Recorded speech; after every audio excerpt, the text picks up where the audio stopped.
This is Rashmi. How are you all? Hope you all are good. Today I am discuss here some important questions of CDP. ठीक है, child development and pedagogy से related कुछ important one liner प्रश्न ले रही हूँ. चलिए देखते हैं. पहला प्रश्न है, बुद्धि का द्विकारक सिद्धांत दिया था. किसने दिया था? ये स्पीयरमैन ने. ठीक है. नेक्स्ट है हमारा, वह यंत्र जो मैजिक लैंटर्न और एपिस्कोप दोनों का कार्य करता है. ठीक है, तो वो है हमारा एपिडाइस्कोप. ठीक है. नेक्स्ट है हमारा, जर्मनी के विलियम वुंट जाने जाते हैं. जो जर्मनी के विलियम वुंट है वो अब जाते हैं पहली मनोवैज्ञानिक प्रयोगशाला खोलने के लिए. जो पहली उन्होंने साइकोलॉजी की जो लैब खोली थी वो थे विलियम वुंट. ये क्वेश्चन आपके लिए इम्पोर्टेंट हो सकता है. साइकोलॉजी में ऐसे ही क्वेश्चन पूछे जाते हैं. अग्रिम व्यवस्थापक शिक्षण मॉडल को विद्यार्थियों को संज्ञानात्मक संरचना, विद्यार्थियों की संज्ञान सुदृढ़ करने के लिए डिज़ाइन किया था. किसने किया था? वो था जो अग्रिम व्यवस्थापक शिक्षण मॉडल था वो था डेविड ऑसवेल के द्वारा डिज़ाइन किया गया. ठीक है. जेपी गिलफोर्ड अधिगम है. ठीक है. व्यवहार में परिवर्तन. जो जेपी गिलफोर्ड ने जो अधिगम दिया था वो है क्या था? वो व्यवहार में परिवर्तन. तो जो जेपी गिलफोर्ड है वो एक बिहेवियरिस्ट है. ठीक है.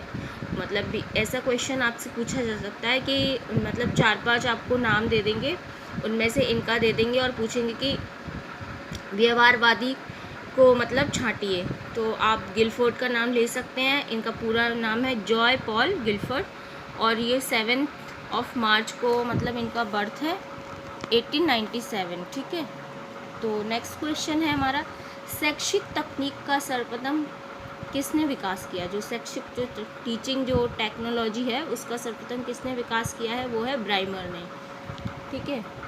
सहायक सामग्री वास्तव में अपने देश में क्रांति ला सकती है, यह किसने लिखा है? ठीक है. जो ये जो है ना आयोग, कौन से आयोग के द्वारा लिखा गया है? मुदालियर आयोग की रिपोर्ट में ऐसा लिखा गया है. ठीक है.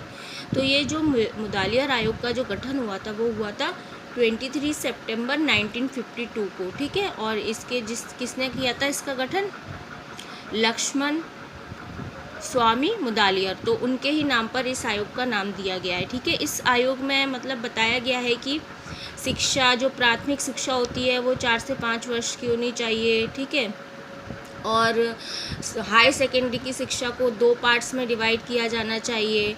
और एक मतलब गणित, अंग्रेजी, हिंदी में से कोई भी एक सब्जेक्ट बच्चे का उसका मतलब मेन सब्जेक्ट होना चाहिए. ये सारी बातें मुदालियर आयोग में बताई गई हैं. ठीक है. नेक्स्ट क्वेश्चन है हमारा, फ्लैनल बोर्ड में लगने वाला कपड़ा होता है. जो फ्लैनल बोर्ड होता है उसमें लगने वाला कपड़ा खादी का होता है. ठीक है. तो ये हमारे जो टीचिंग एड से रिलेटेड क्वेश्चंस हैं तो ये पूछ लेते हैं नॉर्मली मतलब.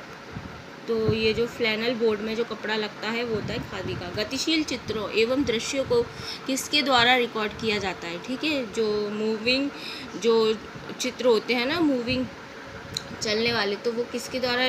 प्रोजेक्टर के द्वारा रिकॉर्ड किए जाते हैं. ठीक है. नेक्स्ट है हमारा, ओवरहेड प्रोजेक्टर एक प्रकार की सहायक सामग्री है जिसे वर्गीकृत किया जाता है. ठीक है. ओवरहेड प्रोजेक्टर को हम टीचिंग एड की तरह यूज़ करते हैं. ठीक है. तो दृश्य सहायक सामग्री के अंतर्गत मतलब देखने से जो रिलेटेड सामग्रियाँ होती हैं उनको उसके रूप में इसका यूज़ किया जाता है. ठीक है. तो हमारा नेक्स्ट है, श्रव्य दृश्य सामग्री वह संवेदीय पदार्थ या काल्पनिक वस्तुएं हैं जो अधिगम को प्रारंभ व प्रेरित करती है. तो ये हमारा किसने बोला है? तथा उसे पुनर्वलन प्रदान करती है. यह किसका कथन है? तो एस के कोचर ने ऐसा कहा है कि दृश्य श्रव्य जो सामग्री होती है वह संवेदीय पदार्थ या काल्पनिक वस्तुएं भी हो सकती हैं जो अधिगम को प्रारंभ करती हैं और प्रेरित भी करती हैं. ठीक है. और उसे पुनर्वलन प्रदान करती है. ठीक है.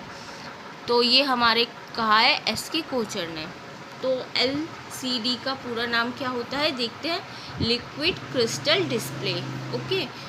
नेक्स्ट क्वेश्चन है, कोन ऑफ एक्सपीरियंस किसने दिया है? जो अनुभव का शंकु है वो भी एस के कोचर ने दिया हुआ है. ठीक है. विद्यालय में राजनीतिक, सामाजिक आदि नवीन सूचनाएं व समाचार कहाँ प्रदर्शित किए जाते हैं। ठीक है, विद्यालय में जो भी हमको सूचनाएं इन्फॉर्मेशन मिलती है सबसे पहले उसे कौन से बोर्ड पे लिखा जाता है, वो होता है बुलेटिन बोर्ड। ठीक है, देखा होगा जनरली आप लोगों ने, उसे हम बुलेटिन बोर्ड कहते हैं। ठीक है, वो ग्रीन जैसे कलर का होता है। भाषा शिक्षण में उच्चारण शुद्धता के लिए प्रयोग किया जाता है। ठीक है, वो होता है OHP। ठीक है, उच्चारण को सही बनाने के लिए यूज़ किया जाता है इसका। ठीक है, बालकों को गाने की शिक्षा दी जाती है लिंगुआ फोन द्वारा। ठीक है, ये एक श्रव्य सामग्री के अंतर्गत आएगा। ठीक है, सर्वाधिक प्रभावी टीचिंग एड कौन सा है, मतलब सबसे ज़्यादा प्रभावित किया जाता है वो है हमारा कलर चॉक। तो इसके द्वारा हम डिफरेंट टाइप से, मतलब ये बहुत इफ़ेक्टिव टीचिंग एड होता है। ठीक है, इसका यूज़ बहुत अच्छे से किया जा सकता है टीचिंग प्रोसेस में।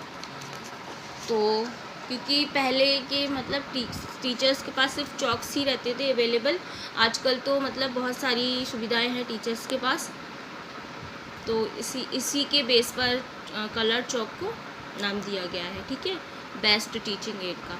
किसने सामाजिक निर्मितवाद के सिद्धांत पर अधिक बल दिया, तो वो दिया है हमारे वाइगॉत्स्की ने। ठीक है, उन्होंने सोसाइटी के बच्चा सोसाइटी में ज़्यादा सीखता है, इस पर ज़्यादा बल दिया है। ठीक है, तो जब भी सोसाइटी से रिलेटेड, मतलब सामाजिक वातावरण से रिलेटेड कोई क्वेश्चन आएगा तो वो मतलब वो होंगे वाइगॉत्स्की। ठीक है, तो उन्होंने इस चीज़ पर ज़्यादा बल दिया है।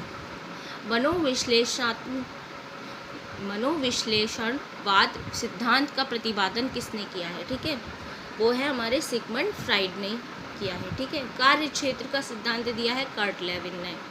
तो आप ऐसे भी आ सकते, इसमें का है इधर भी का है, तो ठीक है, कार्य क्षेत्र का सिद्धांत कर्ट लेविन के द्वारा दिया गया है। अब ये देखते, सामाजिक अधिगम का सिद्धांत बंडूरा ने दिया है। ठीक है, संज्ञानात्मक विकास का सिद्धांत, तो ये हमारे संज्ञानात्मक विकास का सिद्धांत तो वैसे बहुत लोगों ने दिया है, पर ये ब्रूनर के द्वारा भी दिया गया है। यहाँ पे ब्रूनर ऐसे लिखेंगे। सर्व सामर्थ्य सिद्धांत हमारे कार्ल रोजर ने दिया है। अर्थपूर्ण मौखिक अधिगम ऑस्वेल ने दिया है। क्लासिकी अनुबंध का सिद्धांत पॉवलोव ने दिया है, इम्पॉर्टेंट है ये वाला। बहुबुद्धि का सिद्धांत गिलफोर्ड ने दिया है। ठीक है, जो अभी हमने पहले पढ़ा था गिलफोर्ड का थोड़ा क्वेश्चन, वो इसी से रिलेटेड है। बहुबुद्धि का जो सिद्धांत है वो गिलफोर्ड के द्वारा दिया गया। BF स्किनर के अनुसार बच्चों में भाषा का विकास किसके कारण होता है। ठीक है, बच्चा सबसे ज़्यादा किससे सीखता है, अनुकरण और पुनर्वलन से। ठीक है, जितना बच्चे दूसरों को देखकर सीखता है और उसको मतलब हम तारीफ़ करते हैं या उसे हम डांटते हैं तो वो उसका भी उस पर प्रभाव पड़ता है सीखने पर। वह गणितीय ज्ञान जो कंप्यूटर के लिए आधार है, संख्याओं की द्विआधारी पद्धति। ठीक है, इसी के बाइनरी नंबर्स बोलते हैं हम इन्हें, इसी के द्वारा जो कंप्यूटर लैंग्वेज को समझता है। ठीक है, ये कंप्यूटर की भाषा है। आगमन चिंतन शिक्षण प्रतिमान के प्रतिपादक थे। ठीक है, ये दिया है हिल्दा ताबा ने।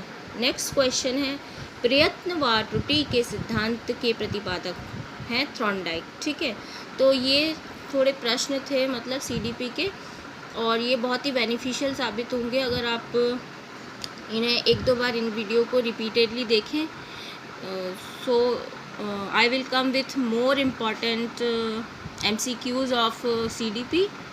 So this is my handwritten notes and it is beneficial for me in my CTET exam, so I prepared it. So keep watching my video. If you like my video, please subscribe my channel. Thank you everyone.